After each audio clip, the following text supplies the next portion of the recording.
General Asim Munir, तुम्हें खुला challenge है यार, तुम करो ना, कुछ तो करो। मैं आज भगवान से प्रार्थना करता हूं कि आसिम मुनीर हमारे मिलिट्री टारगेट्स पर हमला। दोस्तों, लोग बड़ी बात कर रहे हैं फेक न्यूज की और प्रोपेगेंडा की, क्योंकि लड़ाई के हालात हैं भारत और पाकिस्तान के बीच में। तो आज मैं आपको समझाना चाहता हूं कि पूरा मैटर क्या है और अंदर की बात क्या है। आपको जानना जरूरी है। ये युद्ध की सच्चाई है दोस्तों, आपको बुरा लगे अच्छा लगे, लेकिन ये है। आपको कई सारी ऐसी न्यूज मिलेंगी जो आपको ये मजबूर करेंगी खुद के देश को डाउट करने पर। पाकिस्तानी डेमोक्रेसी में नहीं रहते। ऐसी ऐसी खबरें चलाई जाएंगी पाकिस्तान की तरफ से जो आपको डाउट करने पे मजबूर कर देंगी। अस्सलामुअलैकुम नाजरीन, जैसा कि आपने हाईलाइट में देखा, मजीद वीडियो कुछ सेकंड के बाद आपके साथ शेयर करते हैं। पाकिस्तान ने भारत के साथ साथ भारतीय उन लोगों का भी सॉफ्टवेयर अपडेट कर दिया है जो अपने मीडिया पर खड़े होकर पाकिस्तान पर कब्जे की बातें करते थे और बाहें लहरा लहरा कर कहते थे कि लाहौर पर भारत ने कब्जा कर लिया है। लेकिन पाकिस्तान ने ऐसा करारा जवाब दिया कि अब उनके बोलने का अंदाज भी बदल गया है। इन सब में जो सबसे आगे था वो था गौरव आर्या।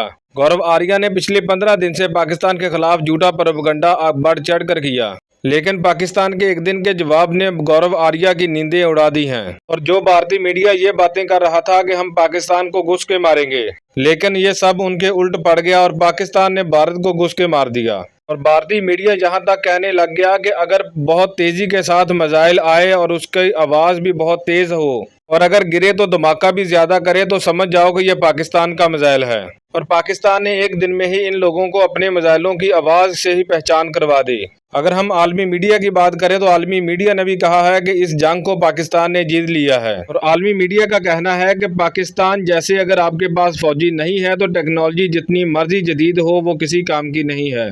भारत को अपने राफेल तैयारों और S-400 पर गरूर था, लेकिन पाकिस्तान ने भारत के इन गरूर को खाक में मिला दिया।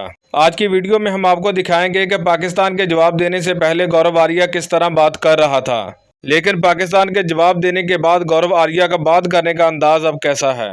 वीडियो में आगे बढ़ने से पहले आप लोगों से गुजारिश है कि अगर आपने हमाद रिएक्ट चैनल को सब्सक्राइब नहीं किया तो चैनल को लाजमी सब्सक्राइब कर लें, बेल आइकन को दबा दें ताकि आने वाली तमाम वीडियोस आप तक बआसानी पहुंच सकें। कमेंट सेक्शन में अपनी कीमती राय का इजहार भी लाजमी किया करें। वीडियो अच्छी लगे तो लाइक करना मत भूलें।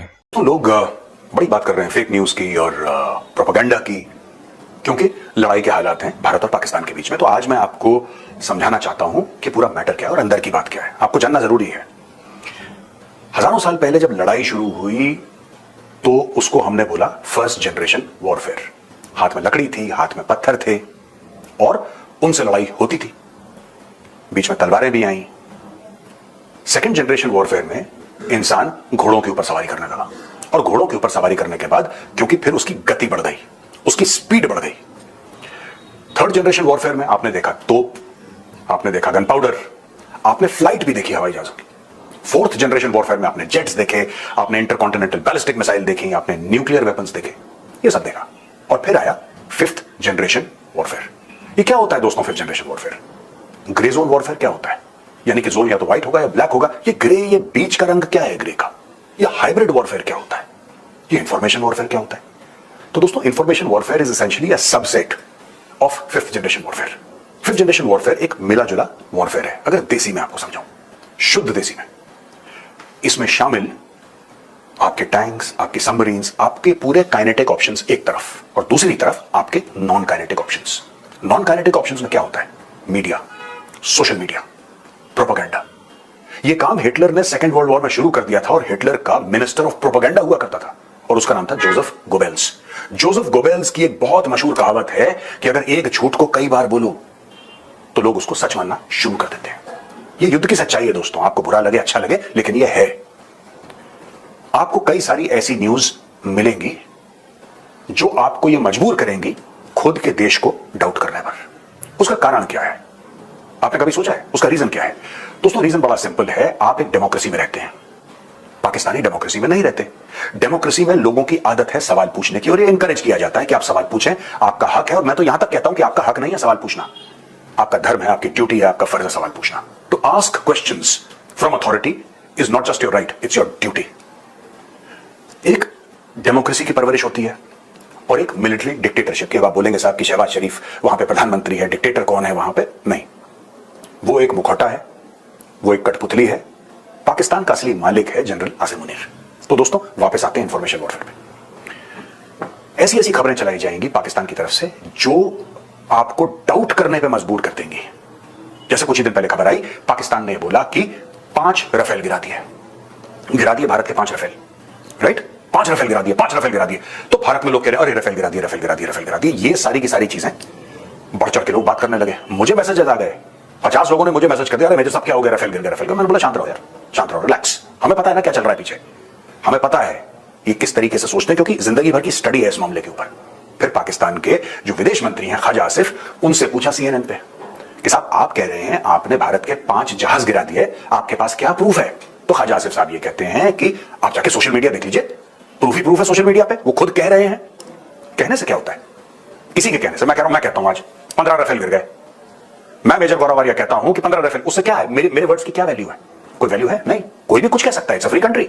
Anybody can assume anything, anybody can think anything, but the fact of the matter is कि इंफॉर्मेशन वॉरफेयर होगा। जब ख्वाजा आसिफ को इंटरनेशनल मीडिया ने कॉर्नर करा और उससे पूछा कि ख्वाजा आसिफ साहब आप बताएं तो आपके पास क्या प्रूफ है, वो कहता सोशल मीडिया पे देखो। अब देखो second level of information warfare क्या होता है कि इंसान जब, जिसको मुंबई में कहते हैं ना डेढ़ शाना, आपने सुना होगा मुंबई की लैंग्वेज डेढ़ शाना है, जब डेढ़ शाना बनने की कोशिश करता है तब आदमी मुंह के बल गिरता है। ख्वाजा आसिफ से ये पूछा कि साहब जो भारत के ड्रोन आए थे, आप उन ड्रोन्स को रोक क्यों नहीं पाए? कारण क्या था कि आप भारत के ड्रोन्स नहीं रोक पाए? तो ख्वाजा आसिफ साहब ये कहते हैं कि नहीं, हमें पता था कि वो प्रोब करने के लिए आए, वो हमारे एयर डिफेंस देखने के लिए आए हैं, तो हम अपने एयर डिफेंस रिवील नहीं करना चाहते थे, इसलिए हमने भारतीय ड्रोनों को नहीं रोका। तो बोला चलो ठीक है, इनकी स्ट्रेटजी हुई होगी। फिर किसी टीवी इंटरव्यू में पूछा कि आप क्यों नहीं रोक पाए ड्रोन? सेम सवाल, दूसरा चैनल, दूसरा एंकर। तो बोला कि जी ऐसा है कि मोहतरमा वो एक्चुअली शायद भारत के ड्रोन स्टेल्थ थी उसमें टेक्नोलॉजी, तो जो ड्रोन थे भारत के उसमें स्टेल्थ टेक्नोलॉजी थी, हमें दिखे नहीं। 24 घंटे के अंदर पाकिस्तान का डिफेंस मिनिस्टर 2 अलग बयान देता है सेम सवाल पर। तो आप समझ रहे हैं, टोटल कंफ्यूजन। वो बेवकूफ नहीं है, हम उसकी चाहे मजाक उड़ा लें। This man is being directed by the Pakistan army. पहले उसने आपको यह बताया कि साहब जो हमारे डिफेंस सिस्टम्स है ना, हमने अपने ऊपर डैमेज ले लिया, लेकिन हमारे पास कुछ ऐसी चीज है कि जो भारत वालों को नहीं पता, और एंड टाइम पे हम वो हथियार फायर करेंगे। अभी हम हथियार फायर नहीं करेंगे। तो भारत में क्या फैल गया कि नहीं, इनके पास कुछ ऐसा है, इनके पास कुछ ऐसा है जो कि हमें नहीं पता है। अब फौज को तो पता है इनके पास क्या है, लेकिन आम पब्लिक इंफॉर्मेशन वॉरफेयर किसके खिलाफ होता है? फौज के खिलाफ थोड़ा ना होता है, जनता के खिलाफ होता है, जनसंख्या के खिलाफ होता है। जनसंख्या का मोराल, मनोबल कम करने के लिए इंफॉर्मेशन वॉरफेयर होता है। और जो बड़ा हाई लेवल का है, टारगेटेड इंफॉर्मेशन वॉरफेयर, वो फौज के खिलाफ हो सकता है। मैं ये नहीं कह रहा कि फौज के खिलाफ बिल्कुल नहीं होता है, but that is highly technical, highly targeted. जो नॉर्मल अफवाह फैलती है वो किसी भी देश का मोराल डाउन करने के लिए फैलाई जाती है, पब्लिक का, क्योंकि पब्लिक साथ जुड़ी होती है ना, पब्लिक के सेंटिमेंट साथ जुड़े होते हैं। अब आप ये समझ लीजिए कि कोई भी देश लड़ रहा है, मैं भारत पाकिस्तान की बात नहीं कर रहा, कोई भी देश लड़ रहा है और अचानक पब्लिक का मोराल, पब्लिक का मनोबल बिल्कुल नीचे आ गया, बिल्कुल नीचे आ गया कि यार अब तो गए, यार अब तो सारा मामला खत्म है। तो उनके फौज का मोराल क्या रह जाएगा?